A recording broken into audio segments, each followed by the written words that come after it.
the truth awaits in the dark. True story. Most predators hunt because they are hungry. They kill, they eat, and they move on.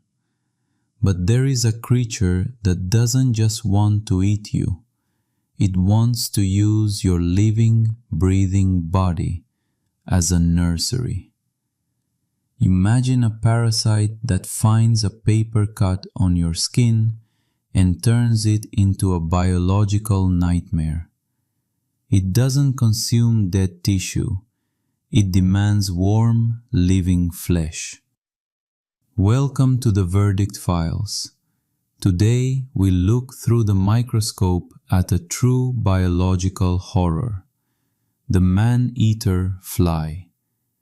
Case number 12 is now open. Its scientific name is Cochliomyia hominivorax. In Latin, hominivorax translates directly to man-eater. To the naked eye, it looks like an ordinary metallic blue fly with large red eyes. You wouldn't look twice if it landed on your window. But this insect is a highly specialized engine of destruction. It searches for one thing: a wound. It doesn't matter if it's a severe injury, a tiny scratch from a thorn, or even a mosquito bite. Once it finds broken skin, the female fly lands and deposits up to 400 microscopic eggs. For 12 hours, you feel absolutely nothing. You go to sleep. You wake up. And then they hatch. Hundreds of larvae emerge. But these are not ordinary maggots. Nature designed them with terrifying precision. They are equipped with sharp, tusk-like mandibles, and their bodies are covered in microscopic, backward-facing spines. They don't just chew, they drill. Like living corkscrews, the larvae dig deeper into the muscle, the tissue, and the organs. Because of those backward-facing spines, if a doctor tries to pull one out with tweezers, the spines anchor into the flesh, tearing the host apart from the inside. They release fluids that dissolve living tissue, expanding the wound to make room for their growing siblings.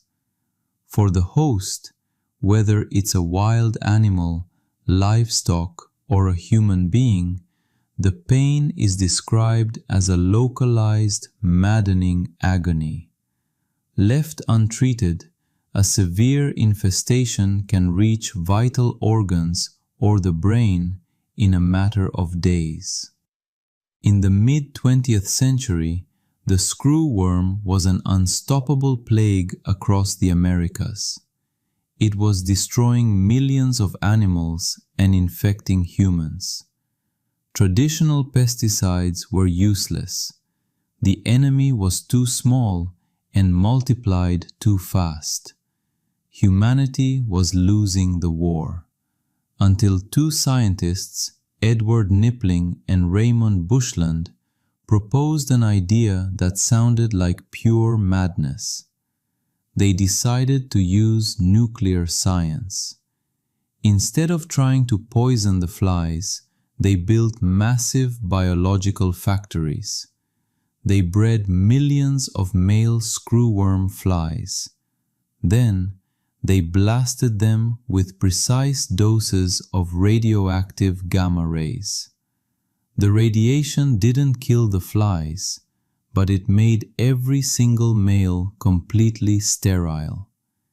They loaded these sterile males into airplanes and dropped them by the millions over forests, farms, and cities. The strategy was brilliant. The female screwworm only mates once in her entire life. When the wild females mated with the sterile, radioactive males, their eggs never hatched. It was biological sabotage on a massive scale.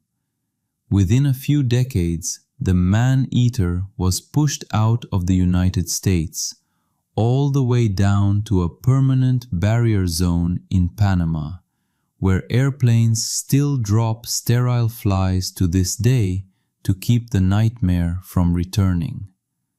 But nature is resilient. In recent years, small outbreaks have begun to appear again. A reminder that we haven't won the war. We are only holding the line. The next time you get a simple scratch and you see a fly with red eyes, watch it closely. Stay safe. Watch your step. This has been the Verdict Files. Case number 12 is closed. The truth awaits in the dark.